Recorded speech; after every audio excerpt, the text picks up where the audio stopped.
Estamos começando mais um Conversa com quem tem história para contar.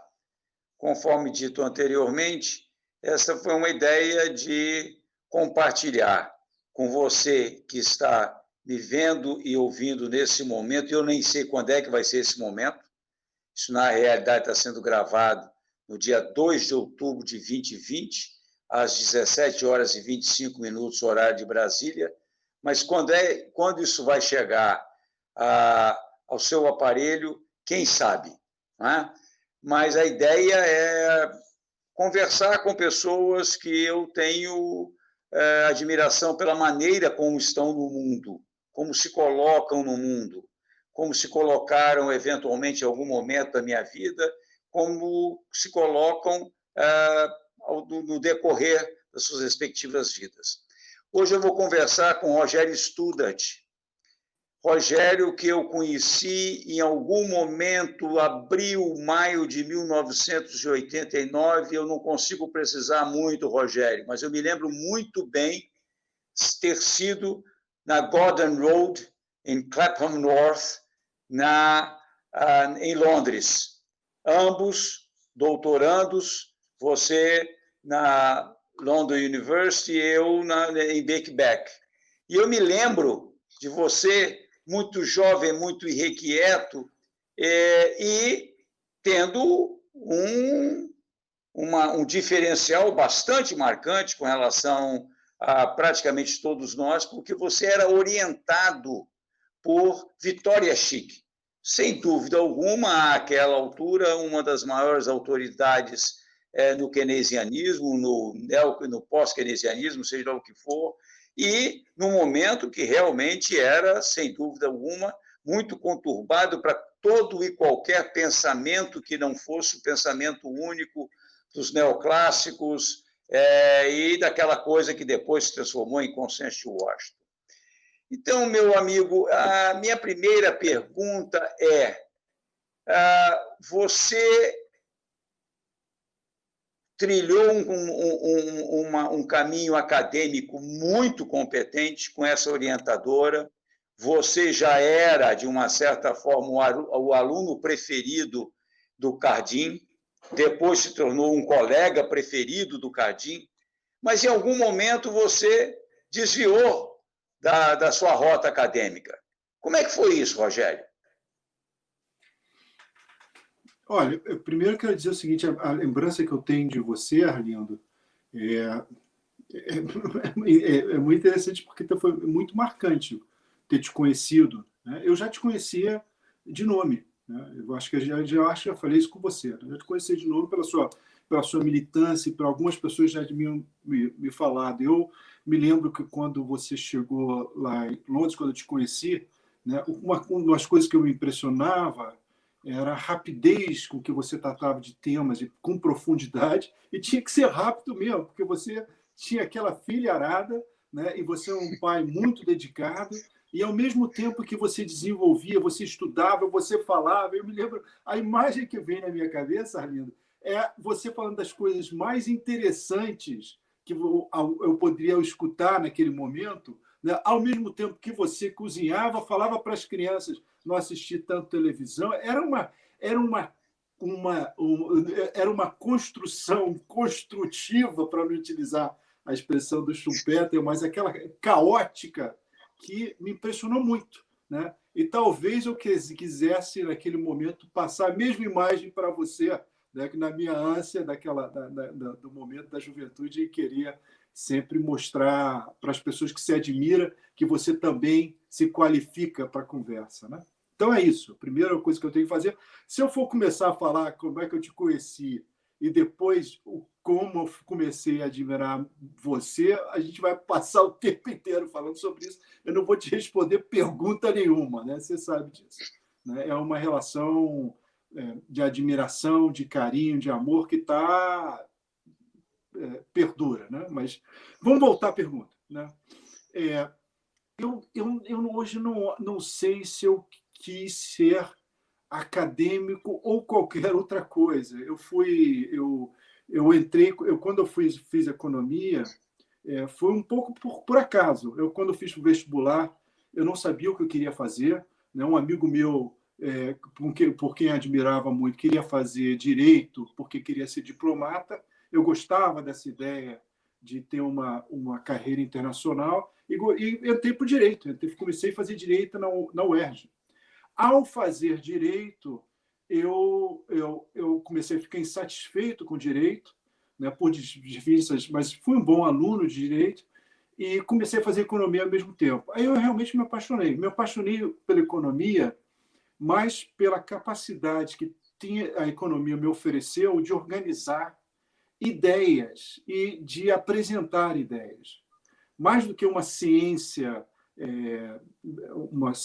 dura, digamos assim, era uma forma de você pensar fenômenos sociais que parecia para mim que organizava muito as ideias para mim e me permitia comunicar de uma forma mais clara uma visão de mundo, né?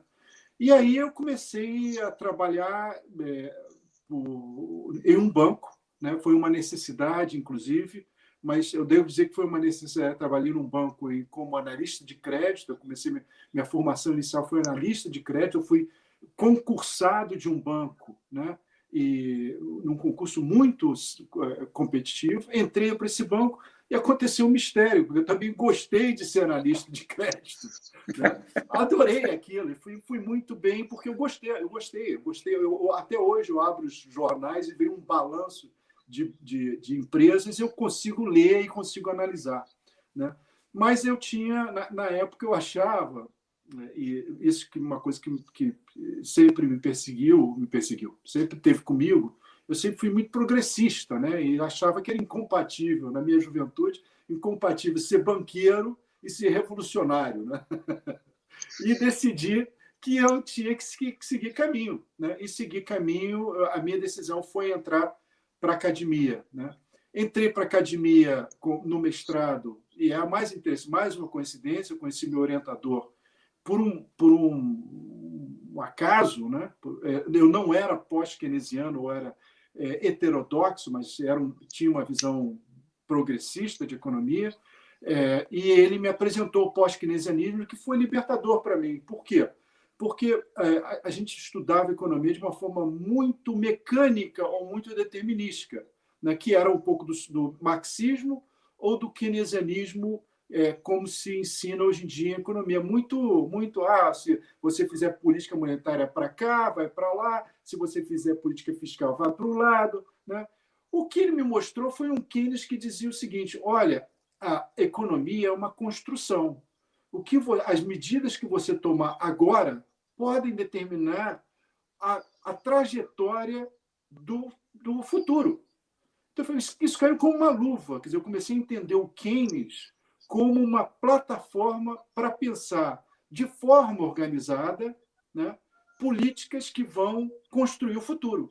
Que era o que, infelizmente, hoje eu vejo que eu estava errado, né? Eu estava errado em diversas coisas nas minhas análises, mas eu estava errado em relação ao Marx, a minha interpretação do Marx, que eu conheci o marxismo de uma maneira muito mecânica. Hoje eu tenho uma outra visão.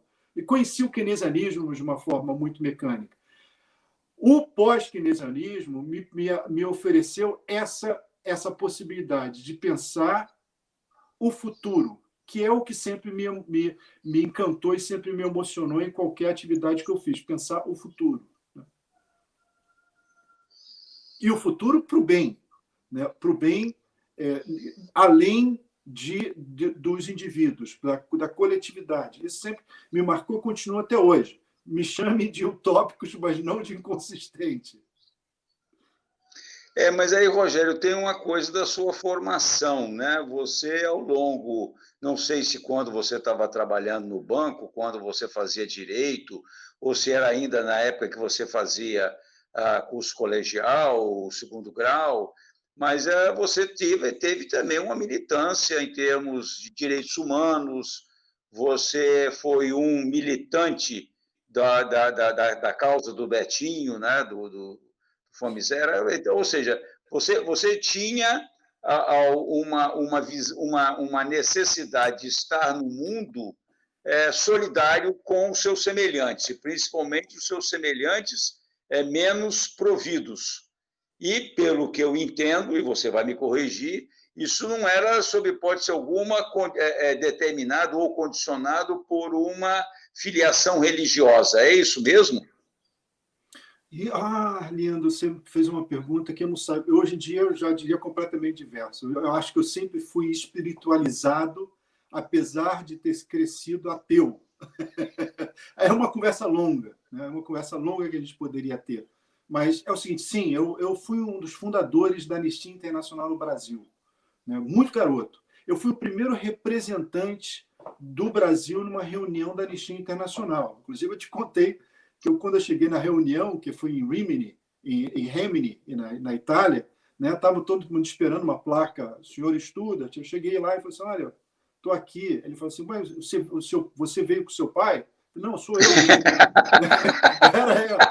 E tudo foi um pouco por acaso, porque eu estava, em um determinado momento, eu estava muito engajado politicamente, muito revoltado pelo caminho da América Latina, né?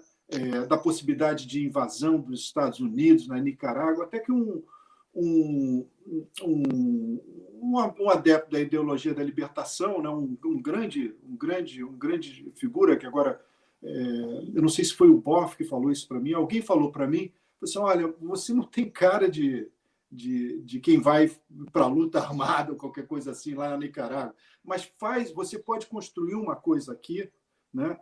que pode ter importância, e comecei a trabalhar com um grupo da Anistia Internacional, e a gente, que estava formando a Anistia Internacional, formamos um grupo de jovens formando a Anistia Internacional. Com o Betinho, eu comecei a trabalhar em função do convite de um amigo meu em políticas públicas. E foi uma experiência absolutamente excepcional.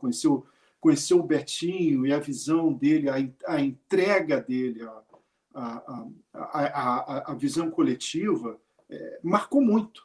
Então, isso tudo foi marcando um pouco a minha visão sobre trajetória pessoal, profissional, até que acho que se tornou, e aí eu te pergunto, Arlindo, é uma coisa que, para mim, marcou o entender o futuro. Uma coisa é você pensar, tem futuro. Outra coisa é você falar assim, o futuro existe, foi a paternidade, que você conviveu comigo em Londres, porque minha filha Rafaela nasceu lá. Mas eu me lembro que, quando nasceu a Rafaela, eu segurei a Rafaela nos braços, ela faz 30 anos agora, né? Ela vai fazer 30 anos agora, se tem 30 anos, depois se confirmou com a minha filha Camila, com o Tiago, com a Isabel, mas foi entender concretamente o que era o futuro, né? O futuro como transcendendo você. Não transcendendo necessariamente no sentido religioso, mas eu realmente me preocupo com o futuro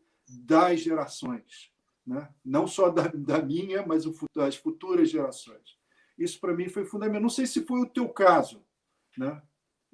Em relação ao futuro. Vocês podem fazer essa pergunta. Não, eu acho que, em relação ao futuro, no meu caso, a paternidade me pegou de uma surpresa muito grande, né? Porque tinham todos os indícios de que a Alice e eu não poderíamos ter filhos por uma questão da formação dela. E com 3 meses de mestrado, 3 meses de casados, eu fazendo meu mestrado na Universidade da Califórnia, ela engravidou. Aí, obviamente, foi um motivo de muita alegria, porque a gente foi para os Estados Unidos com receitas médicas para quando você voltar aí, faz um tratamento. Aí nasceu o Ângelo. Quando nós retornamos ao Brasil, fomos conversar com o ginecologista. Você pode ter certeza que Deus é pai, felizmente é um médico muito religioso, mas olha, as chances são mínimas. Aí veio o André, né? E aí nós, olha, e agora vamos fazer ou seja, nós acabamos chegando na Aline, ou seja, 4 filhos para quem não podia ter filho até. Mas aí eu confesso a você que, no meu caso, exatamente por eu ter sido pego de mais surpresa do que você, não é? É porque você e Cristina estavam buscando ter um filho. No meu caso, foi surpresa total, não é?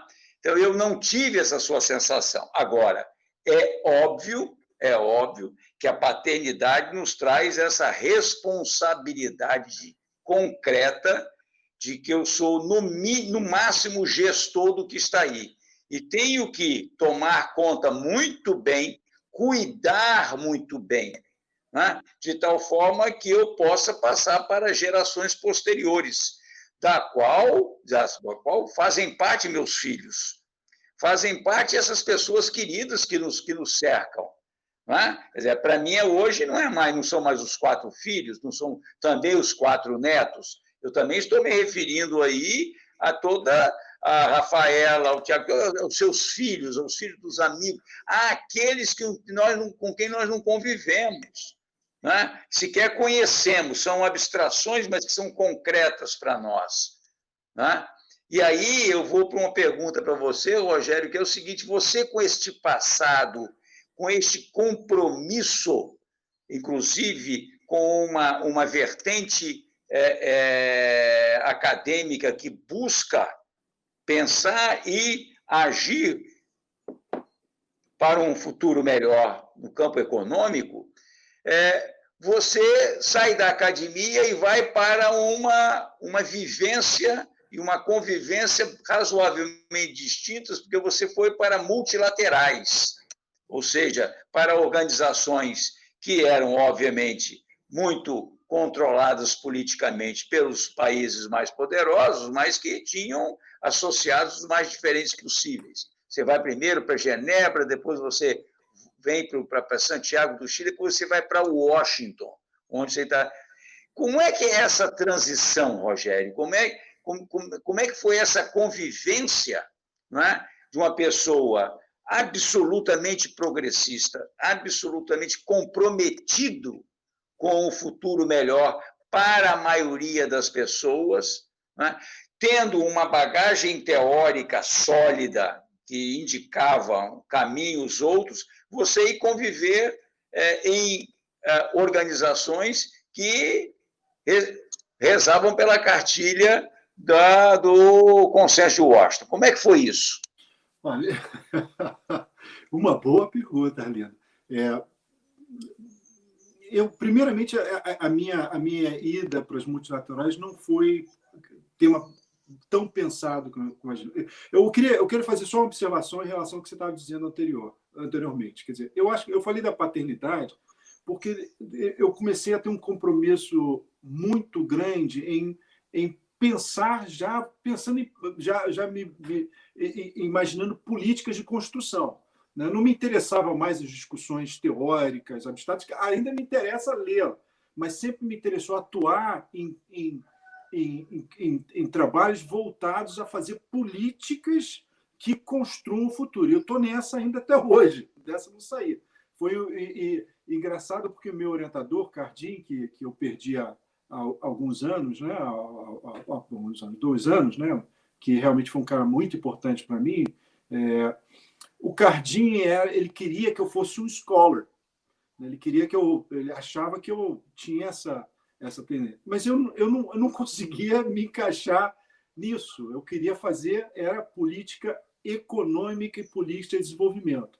E aí, quando saí de Londres, você sabe disso, né? Você também saiu escrevendo um livro, eu tinha escrito um livro que me permitiu, alguém nas Nações Unidas me chamou e falou assim: olha, vem trabalhar em temas de políticas de financiamento e desenvolvimento. E eu fui. Desde aí eu fui, e foi numa parte das Nações Unidas muito progressista. Depois eu fui chamado para trabalhar nas Nações Unidas, também com José Octânio Campos, né? Em uma época que a CEPAL, que é a Comissão Econômica para a América Latina, estava muito progressista, né? E o José Antônio Campos foi uma liderança espetacular. Tem até uma história engraçada. Eu tive uma conversa com ele, eu dei uma entrevista no SEBRE agora, há 2 dias atrás. E conversando com ele, antes eu falei: José Antônio, você lembra quando a gente se conheceu? Porque ele me chamou no escritório dele e falou assim: Rogério, eu vi o seu livro aqui, o seu trabalho, eu queria que você escrevesse sobre isso. Eu estou tomando nota, né? Eu olho para ele: José Antônio, você vai continuar pagando meu salário? Ele: como assim? Eu disse: pô, isso aqui, o que você está pedindo é o que eu sempre quis fazer, pô. Aí ele começou a dar uma gargalhada: você vai pagar meu salário? Eu estava preocupado. Então, De lá, um amigo meu teve no Chile e falou, Rogério, o BID tem a minha esposa, Cristine, que você conhece muito bem, não estava muito satisfeita em viver no Chile, por razões distintas, e surgiu uma oportunidade de ir para os Estados Unidos para trabalhar no BID, para eu fazer políticas voltadas para o financiamento e desenvolvimento da América Latina com o BID. Aí eu fui para lá. Quando eu cheguei no BID, eu levei um choque, porque o BID, na época, Arlindo, era de um conservadorismo na área econômica enorme. Então, eles me pediram um trabalho, eu falei, vou fazer. Aí, quando eu fiz, todo mundo começou a achar, peraí, trabalhar com banco público, você está sugerindo trabalhar com banco público? Você está sugerindo fazer uma agenda de política industrial, de política social? Não, peraí, você não entendeu bem o assunto aqui. Não era, tinha gente evidentemente mais progressista, mas era um momento de muito conservadorismo. E quando eu estava no BID, aí que você sabe bem, eu fui chamado para representar o Brasil junto com você, né? E aí era um momento diferente, porque aí eu saio de ser um economista dentro do Banco Interamericano de Desenvolvimento para ser um representante dentro de um conselho de administração, e depois eu fui do Banco Mundial. E aí eu convivi com esses temas que você está falando, da visão de desenvolvimento, do conservadorismo, da relação norte-sul. Foi rico, foi porque eu comecei a entender a política real multilateral e a política internacional, e os limites dela e as possibilidades dela. E a gente teve, Arlindo, acho que você vai concordar, um momento rico em que nós, como representantes de países, pelos países que a gente representava o Brasil, o Suriname no Banco Interamericano, né? O Brasil estava num momento que tinha muito mais a oferecer para essas instituições do que essas instituições oferecer para a gente. Foi um momento... Como é que você vê isso também? Rogério, eu acho que esse aí foi um dos privilégios, e aí não só seu, mas meu também. Representar o Brasil entre 2004 e 2007 foi excepcional, porque o Brasil era uma liderança liderança política que despontava no cenário internacional. Né? Você se lembra muito bem a fala daquele presidente do Banco Mundial, lá no BID, referindo-se ao programa Bolsa Família. Porque, para mim, até... Ele era nascido na Áustria, como é que era o nome dele? Na Austrália. Ele era Austrália. Era o Wolfenson. Era o Wolfenson. O Wolfson, eu me lembro que você se lembra, ele fez uma fala muito clara, dizendo, olha, o que o mundo precisa fazer é repetir aquilo que está acontecendo no Brasil. Ou seja, já tinha o aval, não era um aval de nenhum governo de esquerda ou nenhuma coalizão de esquerda, tinha um aval do que havia de mais conservador no mundo em termos de política econômica, que era o Banco Mundial.